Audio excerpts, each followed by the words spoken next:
Nah, untuk soal yang pertama, itu larutan berikut yang tergolong larutan non-elektrolit adalah yang A. Urea dan air minum, B. Urea dan air gula, C. Asam asetat dan amonia, D. Garam dapur dan asam sulfat, E. Air laut dan garam dapur. Nah, untuk yang pertama kita harus tahu dulu bahwa larutan non-elektrolit itu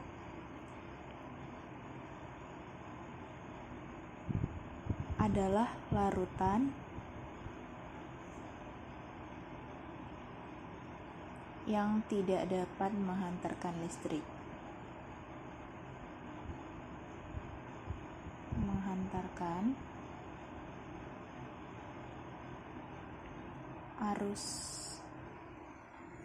Dapat menghantarkan arus listrik.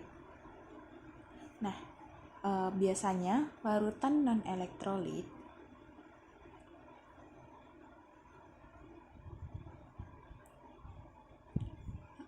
tidak terionisasi dalam bentuk larutan.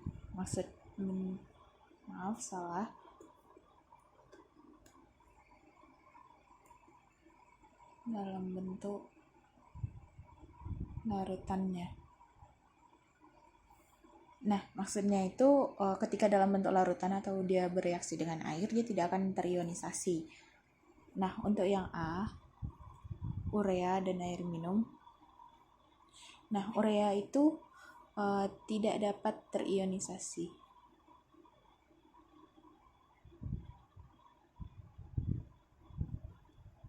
Sehingga termasuk non-elektrolit. Nah, air minum itu masih memiliki sedikit ion bebas. Sehingga walaupun dia memiliki ion bebas tapi sedikit, dia masih termasuk larutan elektrolit. Namun termasuk ke dalam larutan elektrolit lemah. Nah, untuk yang B itu urea dan air gula. Nah, tadi kan kita udah tahu urea itu tidak non-elektrolit kan. Nah, untuk air gula dia sama kayak urea, yaitu tidak dapat terionisasi, sehingga termasuk non-elektrolit. Nah, untuk yang C itu asam asetat. Asam asetat ini biasanya asam cuka atau CH3COOH. Dia itu dapat terionisasi sebagian karena dia merupakan asam lemah, sehingga dia termasuk elektrolit lemah. Nah, temannya yaitu amonia, sama seperti asam asetat, dia dapat terionisasi tapi sebagian. Sehingga pasangan yang jawaban C ini adalah pasangan elektrolit lemah. Nah, untuk yang D itu garam dapur atau NaCl, garam dapur. Nah, NaCl ini dapat terionisasi dengan sempurna sehingga dia termasuk elektrolit, dan elektrolitnya itu elektrolit kuat. Terus garam dapur dan asam sulfat. Asam sulfat ini H2SO4 atau asam kuat, sehingga dianya dapat terionisasi sehingga termasuk elektrolit kuat. Nah, untuk yang E, air laut. Itu air laut mengandung garam dapur atau NaCl, sehingga sama ya kayak yang garam dapur, dia termasuk elektrolit kuat. dan garam dapur. Nah, sama kandungannya, ada NaCl-nya, jadi dia termasuk elektrolit kuat. Nah, mengingat soal minta kita tadi untuk larutan non-elektrolit.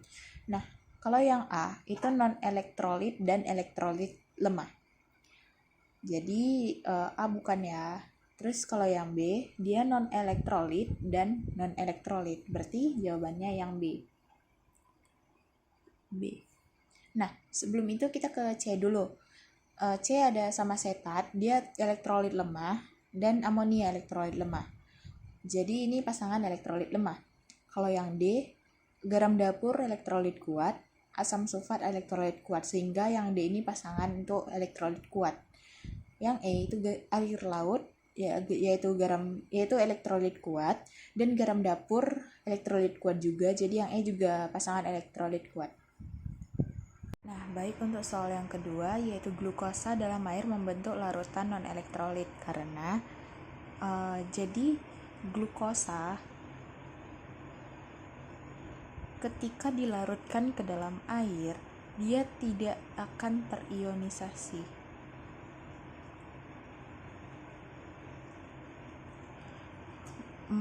Meskipun glukosa ini merupakan senyawa kovalen polar, tapi ketika dilarutkan ke dalam air, dia tidak dapat terionisasi. Sehingga seperti yang tadi nomor 1, ketika larutan tidak terionisasi, maka larutannya itu adalah larutan non-elektrolit. Nah, mengapa dia non-elektrolit? Karena tadi glukosa di dalam air tidak terionisasi, sehingga ion-ionnya tidak ada ion-ion bebas yang dapat menghantarkan arus listrik. Nah, sehingga jawaban dari yang nomor 2 ini adalah A. Glukosa merupakan senyawa yang tidak mengalami ionisasi. Nah, untuk soal nomor 3, hasil percobaan daya hantar listrik beberapa larutan menghasilkan data sebagai berikut. Nah, larutan yang pertama itu lampunya menyala dan gelembungnya ada. Larutan kedua, lampu tidak menyala, gelembung tidak ada. Larutan ketiga, lampu menyala, gelembung ada. Larutan keempat, lampu tidak menyala, gelembung tidak ada. Larutan kelima, lampu menyala, gelembung ada. Nah, pertanyaannya, larutan yang tergolong elektrolit dan non-elektrolit secara berurutan nomor. Nah, jadi dalam percobaan, larutan elektrolit akan menghasilkan lampu menyala terang dan gelembung yang banyak. Sedangkan larutan non-elektrolit akan menghasilkan lampu yang tidak menyala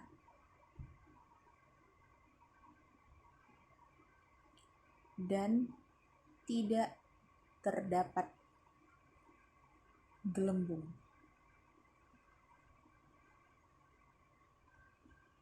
Maaf, ini maksudnya larutan elektrolit kuat ya. Nah, untuk larutan elektrolit lemah,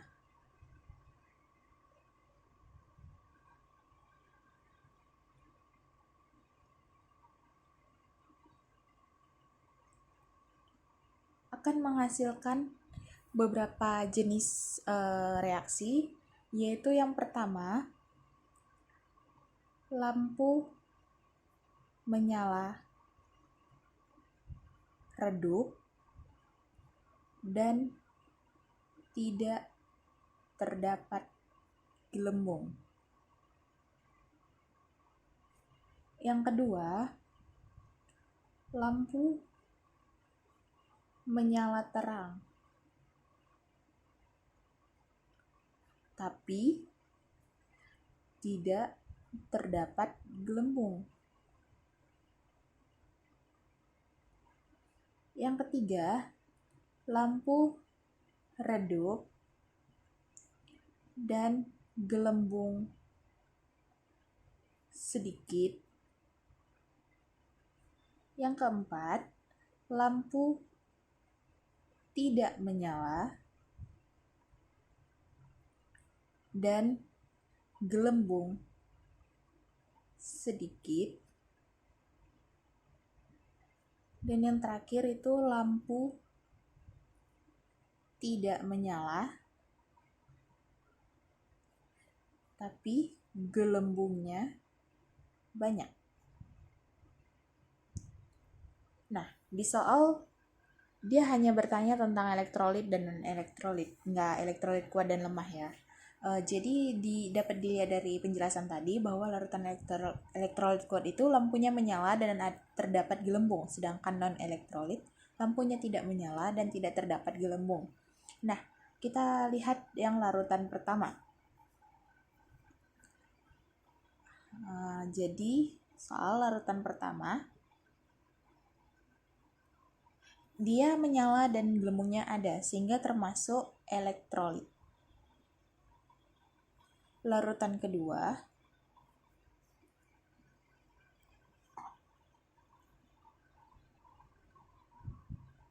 tidak menyala dan gelembung tidak ada, berarti non-elektrolit. Nah, untuk larutan ketiga, lampunya menyala, gelembungnya ada, berarti elektrolit. Nah, untuk larutan keempat, lampunya tidak menyala dan gelembungnya tidak ada, berarti non-elektrolit. Nah, larutan kelima, lampunya menyala dan gelembungnya ada, berarti elektrolit. Nah, kita lihat lagi soal larutan yang tergolong elektrolit dan non-elektrolit secara berurutan. Dia minta berurutan yaitu elektrolit dan non-elektrolit. Kita lihat 1 dan 2. 1 itu tadi elektrolit, 2 non-elektrolit. Berarti berurutan ya. Berarti jawabannya A. Kita coba lihat jawaban yang lain. 1 dan 5. 1 itu elektrolit, 5 itu elektrolit, berarti bukan. Yang C, 2 dan 4. 2 itu non-elektrolit, 4 non-elektrolit. Bukan juga ya. Yang D, 2 dan 5. Non-elektrolit dan elektrolit. Nah, urutannya kebalik. Dia mintanya elektrolit dan non-elektrolit, sedangkan opsi yang D tadi itu non-elektrolit dan elektrolit. Yang E, 4 dan 5. Sama kayak yang D tadi, urutannya itu kebalik, yaitu non-elektrolit dan non-elektrolit, sehingga jawabannya benar yang A. Nah, selanjutnya untuk nomor 4, larutan-larutan elektrolit dapat berupa senyawa. Nah, larutan elektrolit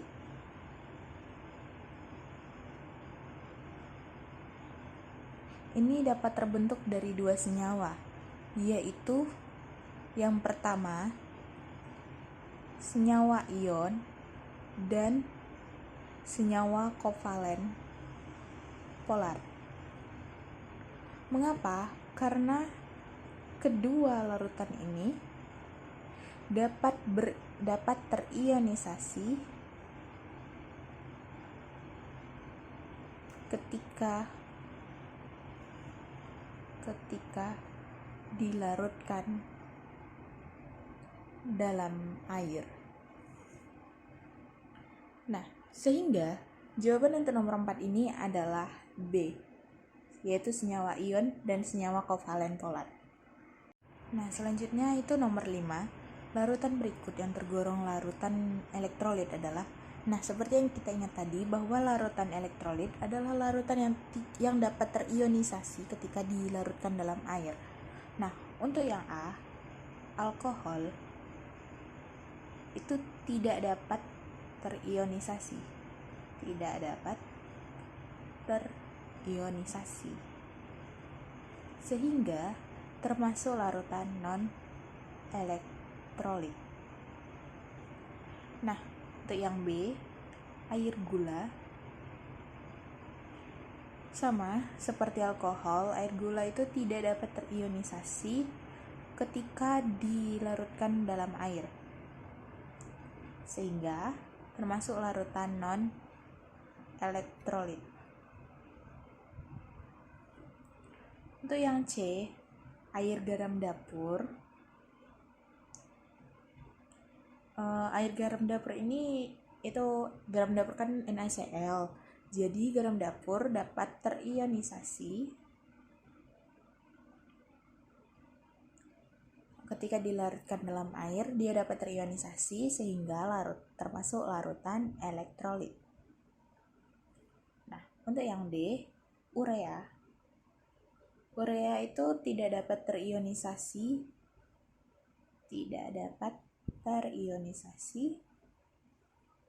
ketika dilarutkan ke dalam air, sehingga termasuk larutan non-elektrolit. Nah, untuk yang E, itu ada glukosa. Glukosa itu sama dengan air gula, tidak dapat terionisasi.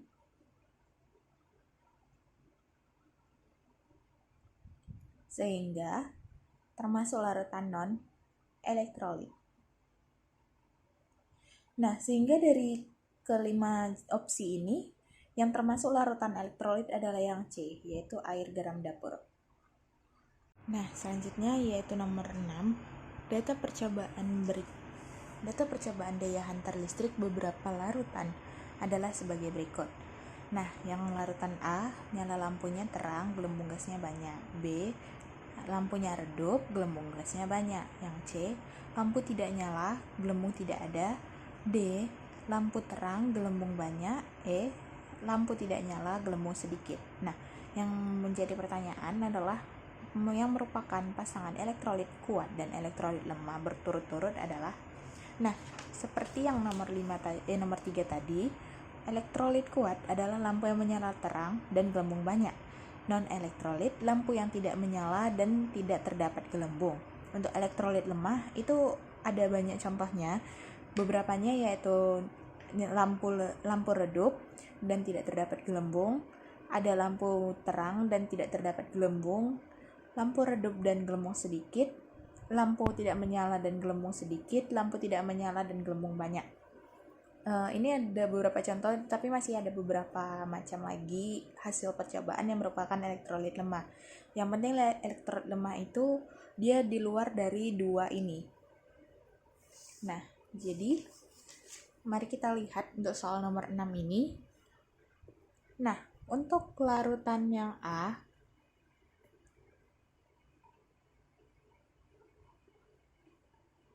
itu nyala lampu terang dan gelembung gas banyak. Seperti yang di sini tadi, lampu terang dan gelembung banyak itu termasuk elektrolit kuat. Jadi yang A itu elektrolit kuat. Nah, larutan B itu lampunya redup dan gelembung gasnya banyak.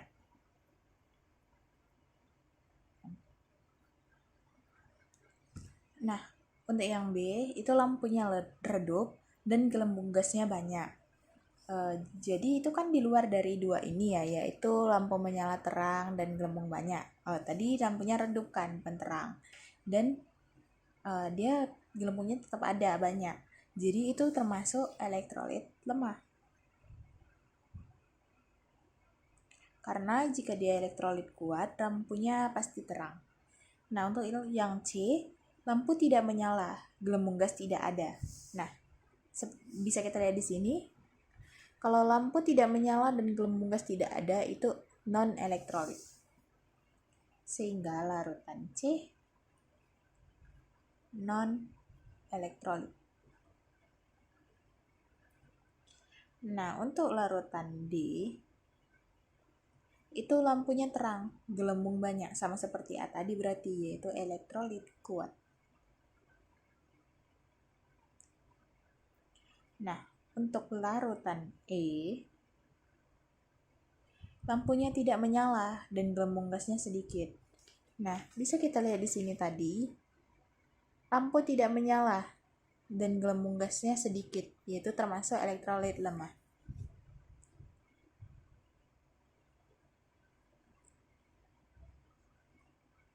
Nah, di soal Dia minta pasangan elektrolit kuat dan lemah secara berturut-turut. Mari kita lihat yang di opsi A itu larutan A dan C. Larutan A itu elektrolit kuat, C non-elektrolit, berarti bukan ya. Yang B, larutan B dan C. Yang B itu elektrolit lemah, yang C non-elektrolit, berarti bukan juga. Untuk yang C, larutan C dan D.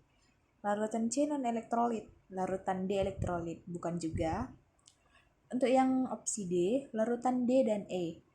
Larutan D elektrolit kuat, larutan E elektrolit lemah. Nah, ini sama seperti soal yang diminta ya, yaitu elektrolit kuat dan elektrolit lemah berturut-turut. Jadi, jawabannya D. Kita lihat opsi E, itu larutan E dan D. Larutan E itu elektrolit lemah, larutan D elektrolit kuat. Nah, dia terbalik dari yang diminta pada soal. Sehingga jawabannya yang D. Untuk yang nomor 7, pada larutan A, bola lampu menyala dan terjadi gelembung gas. Pada larutan B, bola lampu tidak menyala tetapi ada gelembung-gelembung gas pada larutannya. Kesimpulan yang dapat ditarik dari eksperimen ini adalah, ini sama seperti soal-soal sebelumnya, yaitu pada larutan A, bola lampu menyala dan terjadi gelembung gas. Itu merupakan ciri-ciri dari larutan elektrolit kuat. Jadi larutan A itu adalah larutan elektrolit kuat. Nah, untuk yang B, dia tuh bola lampunya tidak menyala, tetapi ada gelembung-gelembung gas. Nah, salah satunya bersifat positif, yang artinya dia tuh elektrolit, larutan elektrolit, tapi yang lemah. Elektrolit lemah. Nah, kita lihat opsi. Yang A, larutan A adalah larutan elektrolit kuat dan B non-elektrolit. Di ini salah ya, karena yang B itu harusnya elektrolit lemah. Yang B, larutan A elektrolit kuat dan larutan B elektrolit lemah. Nah, ini benar. Kita lihat opsi C, larutan A dan B adalah elektrolit kuat. Salah ya. Untuk yang D, larutan A dan B adalah non-elektrolit. Ini jelas salah karena dua-duanya bukan non-elektrolit. Itu yang E, larutan A bersifat non-elektrolit dan larutan B elektrolit kuat. Nah, ini juga dua-duanya salah. Nah, untuk yang nomor 8, NaCl padat tidak mengantarkan listrik, sedangkan larutan NaCl dapat mengantarkan listrik. Dari fakta tersebut dapat disimpulkan bahwa di sini kita ingat lagi bahwa larutan elektrolit adalah larutan yang menghantarkan listrik. Elektrolit itu dapat menghantarkan listrik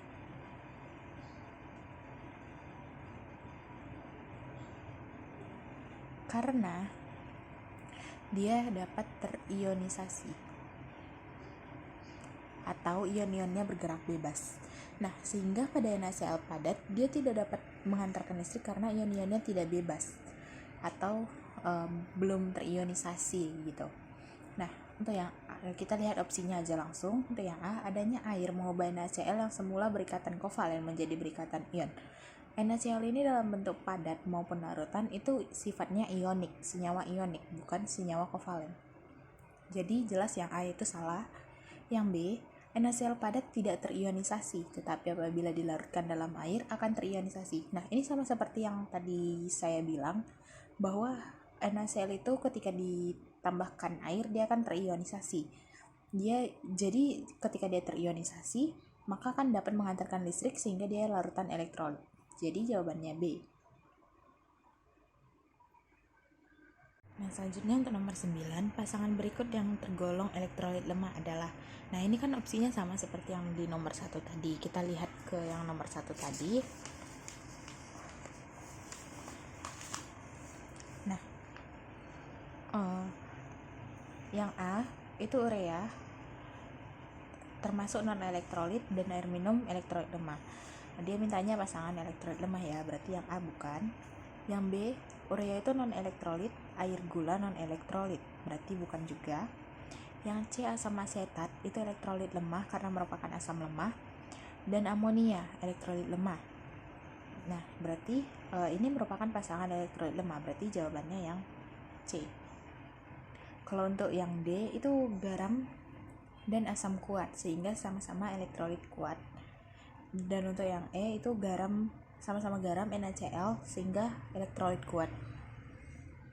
Nah, untuk yang nomor 10, senyawa berikut yang merupakan elektrolit kuat adalah, nah untuk yang senyawa elektrolit kuat itu biasanya adalah garam, asam kuat, dan basa kuat.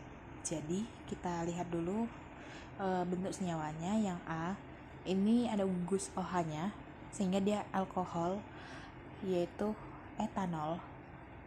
Nah, alkohol merupakan larutan non-elektrolit. Nah, untuk yang B, ini adalah asam sulfat. Nah, asam sulfat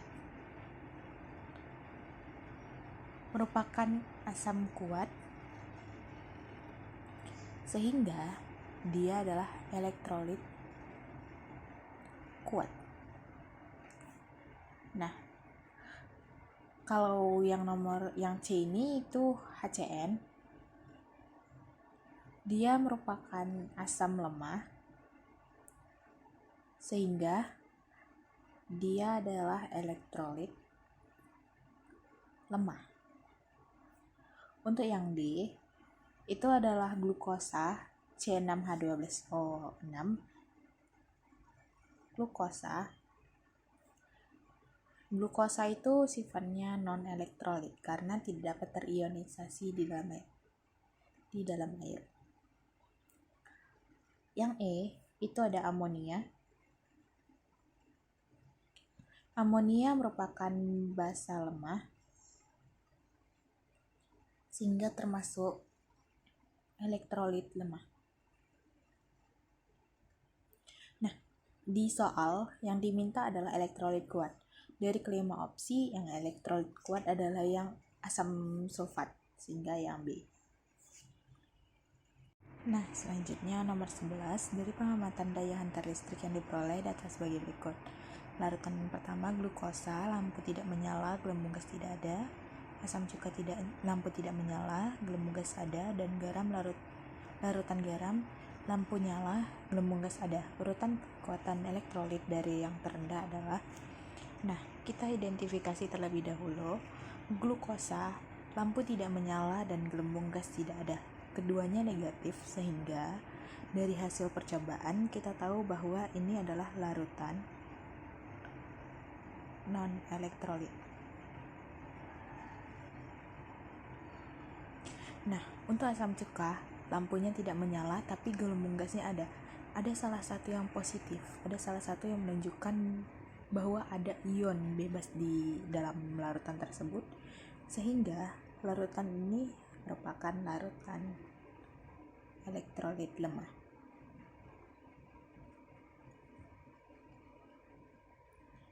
Nah, untuk garam, keduanya menyala, keduanya positif, sehingga terdapat ion bebas dan ionnya itu banyak, berarti termasuk larutan elektrolit kuat. Nah, di soal dimintanya itu yaitu urutan kekuatan elektrolit dari yang terendah. Berarti di sini ada yang non, berarti dari yang non elektrolit. Nah, jadi urutannya itu glukosa akan lebih kecil dari, nah, kita lihat ada yang lemah dulu. Asam cuka lebih kecil dari elektrolit kuat, yaitu garam. Atau glukosa itu C6H12O6,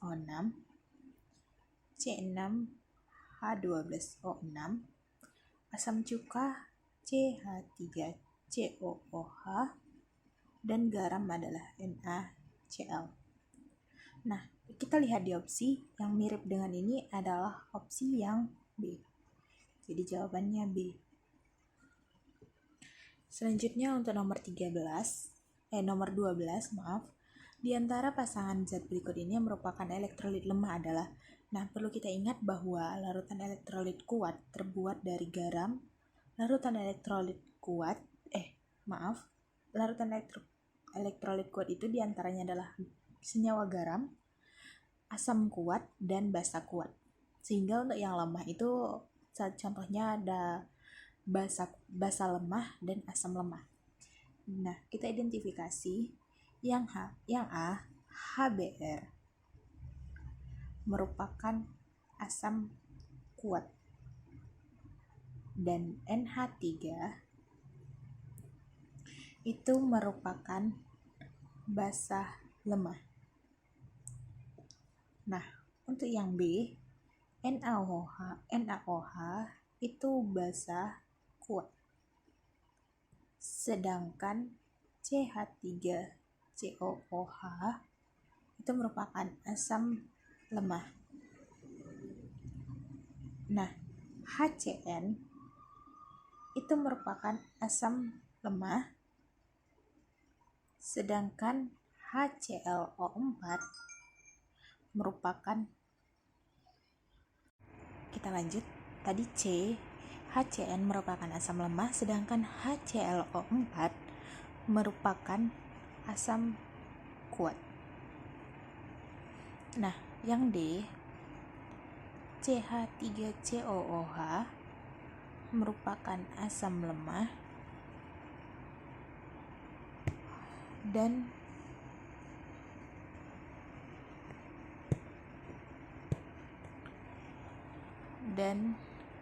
H2SO4 merupakan asam kuat.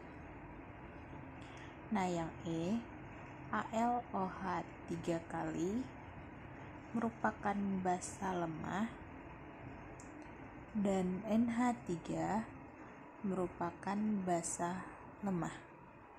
Nah, di soal tadi kan mintanya pasangan zat yang merupakan elektrolit lemah. Jadi seperti yang saya bilang di awal tadi, elektrolit lemah itu biasanya tersusun dari basa lemah dan asam lemah. Jadi kita cari pasangan yang sama-sama lemah nih ya.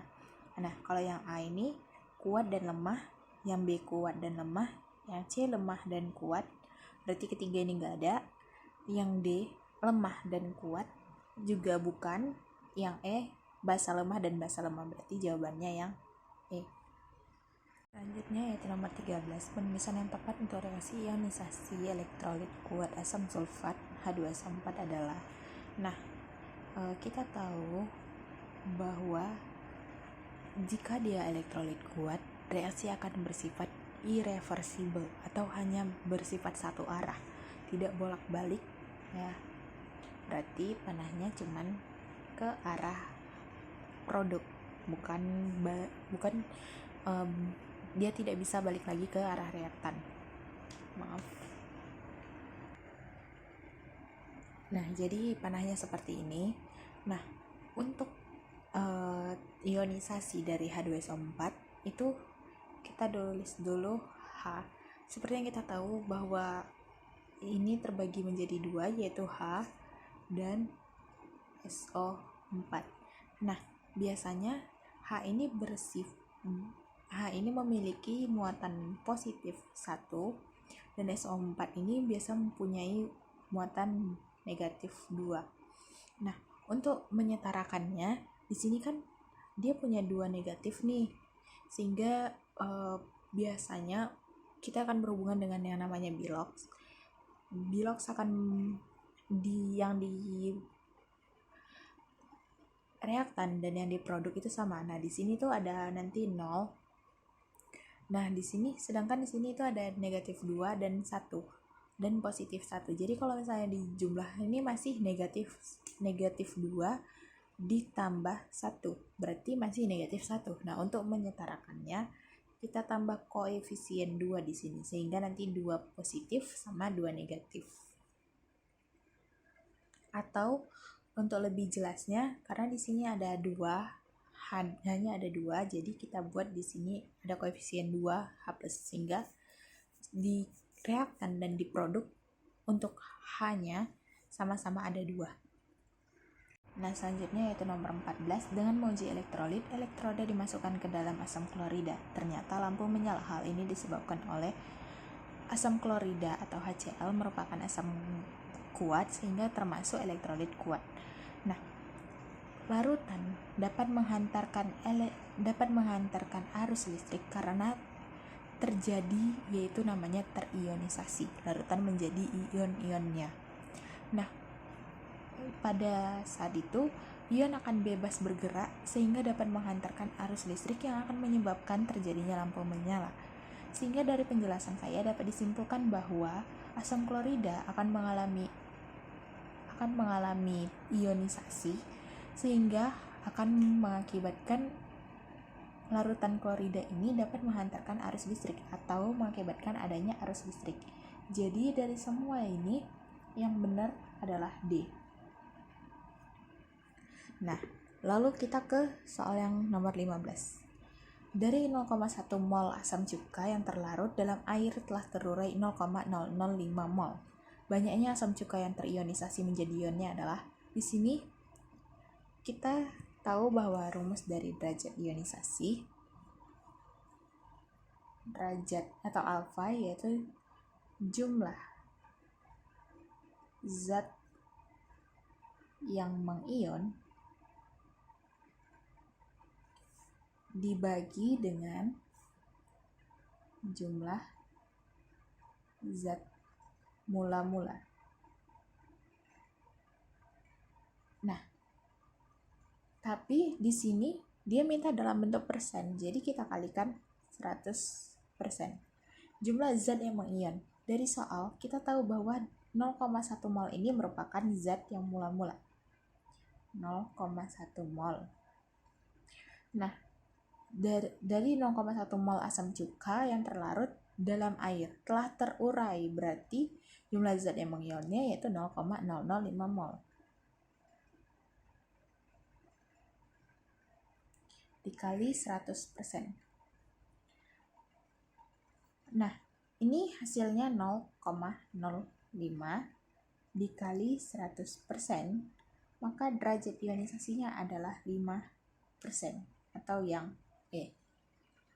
Selanjutnya yaitu nomor 16. Jika asam cuka dilarutkan ke dalam air, hanya sebagian kecil yang terurai menjadi ion-ion karena asam cuka.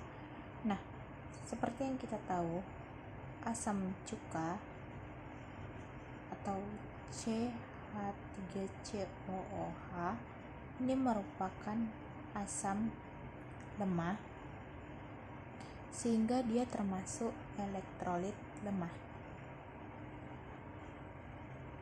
Nah, elektrolit lemah adalah elektrolit yang hanya terurai sebagian menjadi ion-ionnya.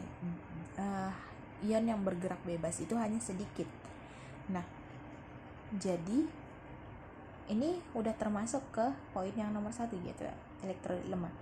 Nah, poin 2 yaitu senyawa kovalen, 3 senyawa ion dan 4 senyawa kovalen polar. Nah, asam cuka merupakan salah satu senyawa kovalen polar, sehingga yang benar dari keempat poin ini adalah yang elektrolit lemah dan kovalen polar. Dan dari opsi jawaban itu dapat kita ketahui yaitu C. Nah, selanjutnya nomor 17. Jika arus listrik dialirkan melalui lelehan garam dapur dan lelehan asam cuka, maka untuk itu kita identifikasi dahulu lelehan garam dapur dan asam cukanya. Nah, untuk lelehan asam cuka ini merupakan asam lemah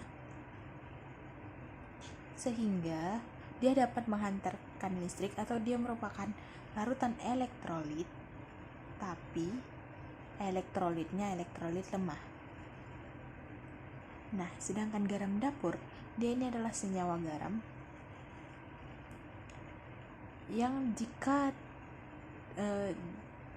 yang dia dapat terionisasi dengan sempurna sehingga dia termasuk elektrolit kuat. Nah, keduanya bersifat elektrolit walaupun yang satu lemah dan yang satu kuat, yang artinya keduanya dapat meneruskan arus listrik, keduanya dapat menghantarkan arus listrik. Sehingga dari opsi ini kita dapat melihat yang opsi A itu dia bilang hanya asam cuka aja yang meneruskan arus listrik, yang opsi B hanya garam dapur, dan opsi C dia itu asam cuka dan garam dapur dapat meneruskan arus listrik. Nah, sehingga jawabannya itu yang C. Lalu kita ke nomor 18. Senyawa sebanyak 0,1 mol asam asetat dilarutkan dalam 1 liter air. Jika 0,001 mol asam itu mengion, maka derajat ionisasinya sebesar. Nah, rumusnya sama seperti tadi, yaitu derajat ionisasi, yaitu jumlah zat yang mengion dibagi jumlah zat mula-mula. Nah, seperti yang kita tahu jumlah zat mengion ini 0,001 mol asam itu mengion. Jadi jumlah zat yang mengionnya itu 0,001 mol. Dan mula-mulanya adalah 0,1 mol. Untuk koefisiennya akan dicoret ya, karena sudah habis, sudah mati, dan ini 0,001 dibagi 0,1 jadi hasilnya 0,01. Sehingga derajat ionisasinya yaitu 0,01. Nah, selanjutnya yaitu nomor 19, suatu teori yang menyatakan bahwa yang berperan dalam menghantarkan arus listrik adalah ion-ion yang bergerak bebas dalam suatu larutan. Hal tersebut dikemukakan oleh, nah ini jawabannya adalah Arrhenius. Karena Arrhenius mengeluarkan teori yaitu larutan elektrolit adalah larutan yang dapat terionisasi atau ion-ionnya akan bergerak bebas sehingga dapat menghantarkan arus listrik. Nah, untuk yang ke-20, kekuatan daya hantar listrik suatu larutan bergantung pada, seperti yang saya bilang pada soal-soal sebelumnya, bahwa larutan elektrolit adalah larutan yang dapat menghantarkan arus listrik. Nah, larutan ini dapat menghantarkan arus listrik karena telah terionisasi. Nah, di situ ionnya terionisasi menjadi ion-ionnya. Jadi ada larutan elektrolit ini terbagi menjadi dua, elektrolit kuat dan elektrolit lemah.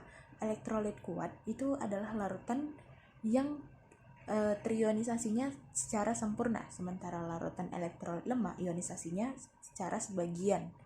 Nah, dari tadi kan disinggung tuh ion, berarti kekuatan daya hantar listrik suatu larutan itu bergantung pada ionnya atau jumlah ion. Nah, yang nomor 21, zat yang dilarutkan dalam air akan menjadi elektrolit kuat apabila zat tersebut, seperti yang saya bilang barusan, zat yang akan menjadi elektrolit kuat adalah zat yang dapat terurai dengan sempurna menjadi ion-ion penyusunnya. Jadi jawabannya adalah C. Nah, sekarang kita ke nomor 22. Perbedaan antara elektrolit kuat dan elektrolit lemah yang benar adalah, kita cek per option ya. Untuk option A, daya hantar listriknya buruk yang di elektrolit kuat, elektrolit lemah daya hantar listriknya baik. Nah, ini kebalik ya, karena kan elektrolit kuat itu yang dapat terionisasi dengan sempurna sehingga dianya memiliki banyak ion-ion bebas. Nah, dengan banyaknya ion-ion bebas itu, maka daya hantar listriknya harusnya baik, bukan buruk. Jadi yang A itu bukan, yang B, elektrolit kuat jumlah ionnya banyak, elektrolit lemah jumlah ionnya sedikit. Nah, seperti yang saya bilang tadi, dia terionisasi sempurna sehingga jumlah ionnya banyak di elektrolit kuat itu. Sedangkan di elektrolit lemah dia terionisasi sebagian sehingga jumlah ionnya sedikit. Jadi jawaban yang B ini benar. Tapi kita coba cek option lain, yang C, pH-nya tinggi di elektrolit kuat, di elektrolit lemah pH-nya rendah. Nah, untuk pH ini tergantung. Kalau misalnya basa kuat kan termasuk elektrolit kuat tuh. Nah, pH-nya tinggi kan. Tapi kalau asam kuat kan pH-nya rendah. Jadi itu tergantung senyawa apa. Maksudnya dia tergantung apakah dia asam atau basa. Nah, untuk yang D, elektrolit kuat terionisasi sebagian dan elektrolit lemah terionisasi seluruhnya. Seperti yang saya bilang tadi, di yang terionisasi seluruhnya ini seharusnya elektrolit kuat sehingga dianya daya hantar listriknya baik. Jadi ini kebalik dan jawabannya bukan berarti ya. Itu yang E, elektrolit kuat banyaknya zat terlarut, elektrolit lemah tidak ada molekul zat terlarut. Nah, ini tergantung dari zat terlarutnya. Apakah dia punya banyak ion bebas atau tidak? Kalau misalnya zat terlarutnya banyak tapi ion bebasnya sedikit, ya berarti dia elektrolit lemah. Kalau misalnya zat terlarutnya sedikit tapi ionnya banyak, nah dia elektrolit kuat. Jadi tergantung zat terlarutnya apakah dia mengandung banyak ion bebas atau tidak. Berarti jawabannya tadi yang B. Nah, selanjutnya untuk soal nomor 23, sebanyak 3 mol senyawa kalium klorida dilarutkan dalam air. Pada keadaan setimbang diperoleh ion positif dan ion negatif. Jika derajat ionisasi sebesar 25%, maka jumlah ion positif yang dihasilkan sebesar berapa mol, gitu kan. Nah, jadi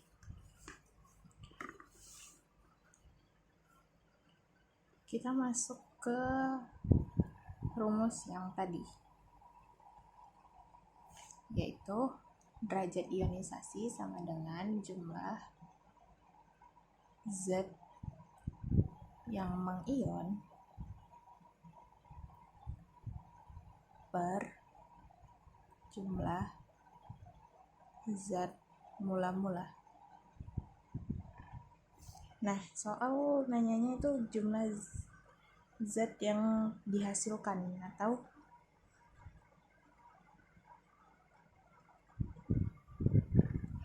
itu jumlah zat yang mengion gitu kan. Nah, jadi rumusnya menjadi kayak gini, jumlah zat yang mengion sama dengan derajat ionisasi dikali jumlah zat mula-mula. Nah, derajat ionisasinya tadi 25%, jumlah mula-mulanya 3 mol. Sehingga jumlah yang mengion itu adalah 0,75 mol. Nah, tapi kita perlu ingat bahwa di soal dia mintanya jumlah ion positif. Jadi kita harus menguraikan terlebih dahulu si kalium klorida menjadi bentuk-bentuk ionnya, yaitu KCl akan terionisasi menjadi K positif ditambah Cl negatif. Nah, mula-mula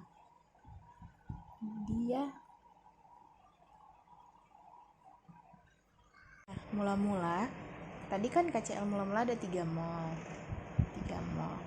Nah, ini kan belum ada. Terus reaksinya setelah direaksikan itu ada 0,75 mol. Ini 0,75 mol. 0,75 mol. Ini positif, yang ini negatif ya. Nah, jadi yang ini 3 kurang 0,75 jadi 2,25 mol. Yang ini jadi 0,75 mol. Nah, yang Cl juga jadi 0,75 mol. Nah, yang ditanya tadi kan jumlah ion positif, berarti ion yang K+, berarti dianya 0,75 mol. Jadi jawabannya ini yang C. Nah, sekarang kita akan bahas soal nomor 24. Pasangan antara senyawa jenis dan sifatnya berikut yang tepat adalah yang A, HCl dan senyawa ion, yaitu elektrolit kuat. B, KBr senyawa ion, elektrolit kuat. H2CO3 senyawa kovalen elektrolit kuat. D, ini gula, senyawa kovalen nonpolar elektrolit lemah. HCOOH senyawa kovalen polar non elektrolit. Nah, jadi kita identifikasi satu persatu. HCl itu senyawa kovalen polar dan sifatnya itu asam kuat. Jadi dia termasuk senyawa elektrolit kuat. Nah, KBr itu senyawa ion dan dia sifatnya itu elektrolit kuat. Nah, kalau H2CO3 itu asam karbonat, dianya senyawa ionik dan dia termasuk elektrolit lemah. Nah, kalau gula atau glukosa ini, dia senyawa kovalen nonpolar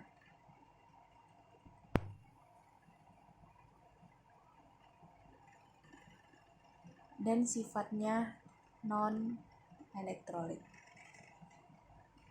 Kalau HCOOH atau asam format, dia itu senyawa kovalen polar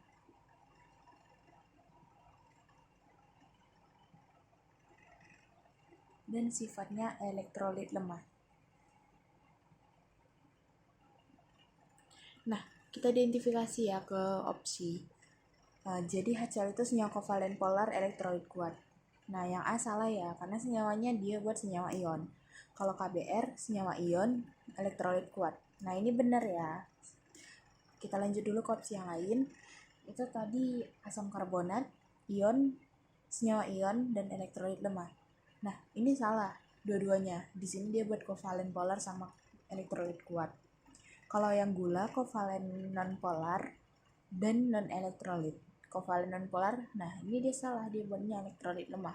Padahal gula itu non-elektrolit. Nah, untuk yang asam format, dia senyawa kovalen polar elektrolit lemah. Nah, dia salahnya di sini. Dia buatnya non-elektrolit. Jadi jawabannya B. Kita lanjut ke nomor 25. Berikut ini daya hantar listrik dari beberapa sumber mata air. Yang pertama, nyala lampu padam gelembung gas pada kedua elektrode. Yang kedua, nyala terang banyak gelembung gas pada kedua elektrode. Yang ketiga, redup gelembung gas pada kedua elektrode. Yang keempat, padam gelembung gas halus pada kedua elektrode. Dan yang kelima, padam tidak ada gelembung. Nah, yang ditanya sumber mata air yang bersifat elektrolit kuat dan non-elektrolit. Kita identifikasi satu persatu. Yang pertama, nyala lampunya padam, tapi ada gelembung gas di kedua elektrodenya. Berarti ada salah satunya yang positif. Berarti sumber mata air 1 itu dianya elektrolit lemah. Karena dari hasil pengamatan ada salah satu yang positif. Nah, untuk yang kedua, nyala terang dan banyak gelembung gas pada kedua elektrode. Berarti dua-duanya positif. Artinya, sumber mata air 2 itu elektrolit kuat. Nah, untuk yang ketiga, nyala lampunya redup, gelembung gas pada kedua elektrode. Nah, ini positif, tapi yang ini redup, berarti dia tidak sampai terang. Dia berarti dia belum benar-benar terionisasi sempurna, berarti elektrolit lemah.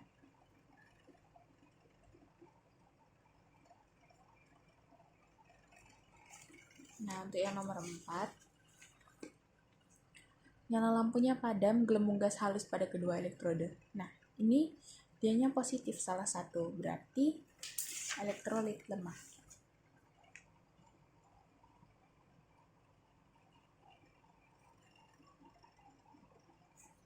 Nah, untuk sumber yang kelima, nyala lampunya padam dan tidak ada gelembung, berarti dua-duanya negatif.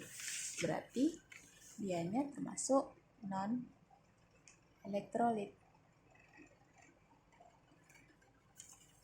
Nah, pertanyaannya sumber mata air yang bersifat elektrolit kuat dan non-elektrolit. Kita identifikasi. Elektrolit kuat itu sumber mata air 2 dan yang non-elektrolit sumber mata air 5. Jadi jawabannya 2 dan 5 atau D. Nah, lanjut ke nomor 26. Pernyataan yang benar tentang elektrolit adalah elektrolit itu adalah larutan yang dia dapat terionisasi sehingga ketika dia dicampurkan dengan air akan terdapat ion-ion bebas di dalam air dan yang menyebabkan larutan tersebut dapat menghantarkan listrik. Jadi kita lihat elektrolit yang di opsi A, elektrolit adalah zat yang tidak dapat menghantarkan listrik. Ini salah. Yang B, elektrolit adalah zat yang mengandung ion-ion bebas yang bergerak. Nah, ini benar. Tapi kita coba dulu ke opsi selanjutnya. Yang C, elektrolit adalah zat yang dalam bentuk larutan atau leburannya dapat menghantarkan listrik. Ini juga benar, karena dia dapat menghantarkan listrik. Yang D, elektrolit adalah zat yang mengandung elektron-elektron yang bergerak bebas. Ini salah ya, karena yang bergerak bebas itu adalah ion-ionnya.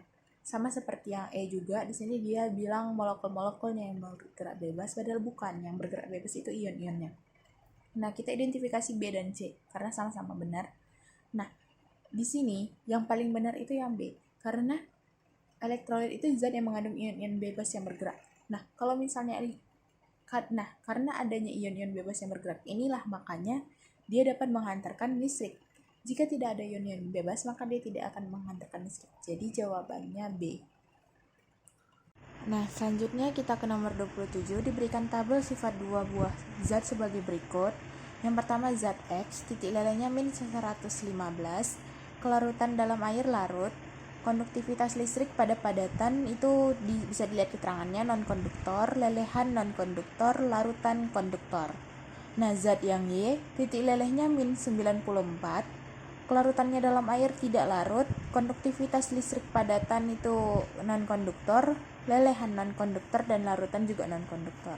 Pertanyaannya, berdasarkan data tersebut, dapat disimpulkan bahwa dapat kita ketahui bahwa kovalen polar itu titik lelehnya lebih tinggi dibandingkan dengan kovalen non-polar. Lalu untuk kelarutan dalam air dianya larut dalam air dan dapat menghantarkan listrik atau konduktor.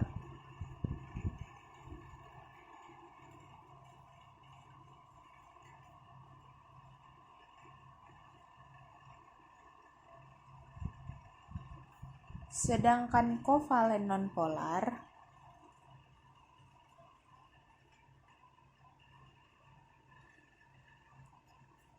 titik lelehnya lebih rendah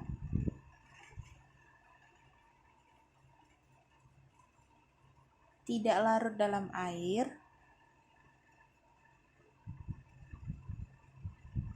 dan tidak dapat menghantarkan listrik.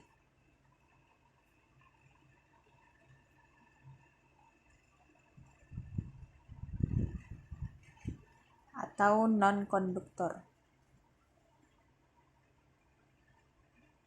Nah, mari kita lihat tadi opsinya.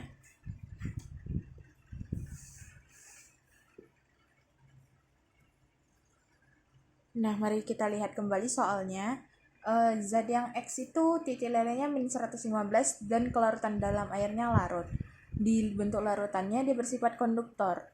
Kita lihat tadi seperti yang saya jelaskan bahwa kovalen polar itu dia titik lelehnya lebih tinggi dibandingkan kovalen non-polar, larut dalam air, dan dapat menghantarkan listrik atau konduktor. Jadi yang X ini sifatnya lebih ke kovalen polar ya. Ciri-cirinya itu kita lihat mirip. Jadi kita bisa sebut bahwa zat X itu kovalen polar.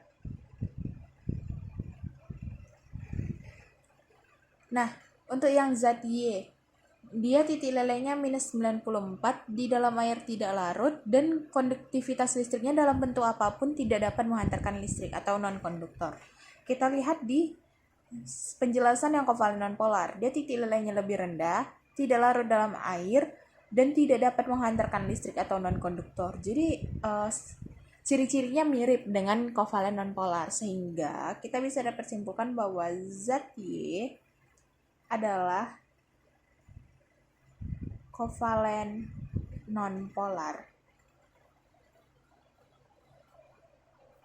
Jadi jawabannya yaitu yang X polar, Y non-polar. Kita lihat yang A senyawa X polar, senyawa Y non-polar. Berarti jawabannya A. Lalu selanjutnya untuk soal nomor 28, perhatikan data sifat fisik dari dua buah zat berikut. Senyawa P titik lelehnya minus 115, daya hantar listrik lelehannya itu tidak menghantarkan listrik, larutan menghantarkan listrik. Sedangkan senyawa Q itu titik lelehnya 810, daya hantar listriknya pada lelehan menghantarkan listrik dan pada larutan dapat menghantarkan listrik. Nah, jadi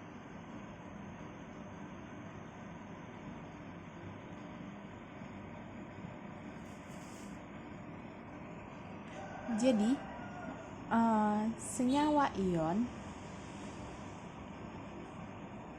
itu titik leleh dan titik didihnya tinggi, lalu dapat menghantarkan listrik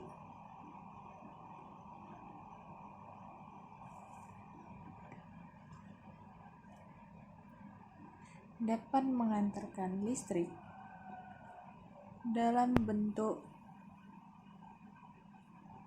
lelehan dan larutan.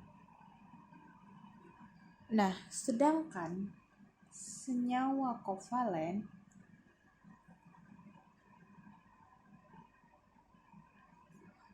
titik leleh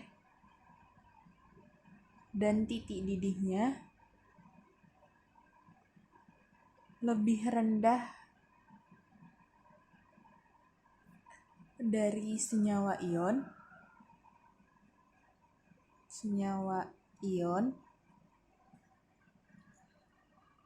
Kemudian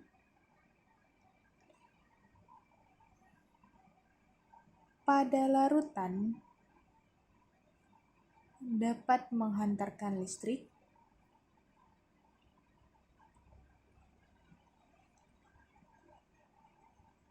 sedangkan pada lelehan tidak.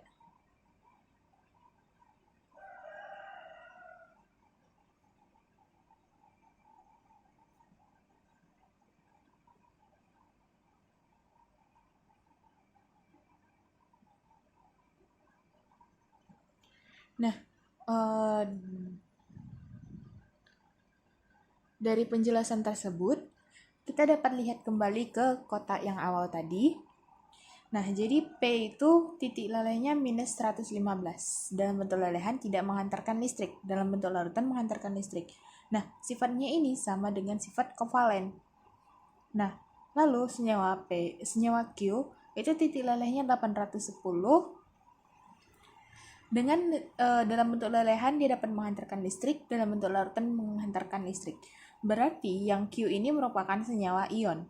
Kita lihat optionnya, yaitu yang C. Selanjutnya yaitu soal nomor 29. Larutan C12H22O11 atau gula dan C2H5OH atau etanol memiliki derajat ionisasi yang sama, yaitu sebesar.